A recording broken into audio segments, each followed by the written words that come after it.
I'm gonna teach you how to sound like this on Bandlab. You can download this preset, baby. Link in the description, whoa. Or the pinned comment, yeah. I don't know what to say for the fourth bar. Before we begin, if you like this vocal preset and want to download it for yourself, you can do so by clicking the first link in the description or the pinned comment. Without further ado, let's get started. So the first thing is the auto-tune, and you might think because it's like country and like folk leaning that it wouldn't have that much auto-tune, but you'd be surprised just how heavily processed a lot of these bro country and just like modern day country artists, how processed their vocals are. Like for me to have it sound similar, I put it up to 92%, which is quite a bit. So if you want to have that like modern day country sound like Morgan Wallen, then I would say do that. Then I added a noise gate, and essentially what this will do is anytime that you're not singing or rapping or performing, usually there's going to be a bunch of white noise in the background, and what the noise gate is going to do is, depending on where you put the threshold, it's going to remove that white noise. I put the attack at really quickly at 1 millisecond with a release of also really quickly of 100 milliseconds, and I put the threshold at negative 32.6. For me, that worked best, but this is something that you kind of have to test yourself to see what's a good sort of threshold to have to let your vocals come through while removing background noise. Then I added the first of two EQs, and all I really did was I left the low and basically the high at 0. I know it says 0.3, but that's like such a minuscule difference.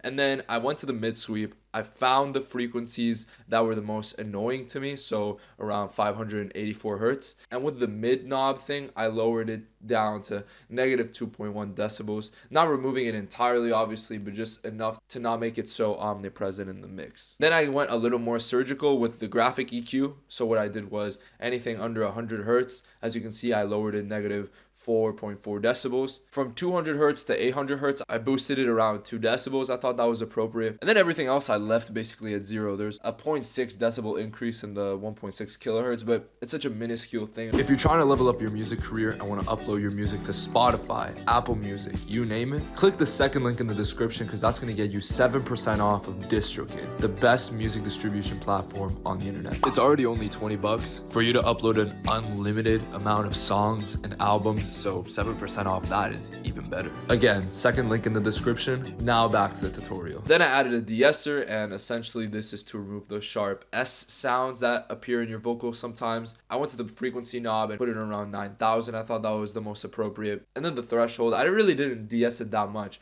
I only put it at negative 1.8 decibels. I thought that worked best. Now for the compressor, and similar to the auto-tune, these guys that have their vocals really processed, they really compress the hell out of their vocals. So I put a really fast attack of 100 milliseconds. The release, I put it decently around 373 milliseconds. The threshold I put at 3.5 with a ratio of 8:1.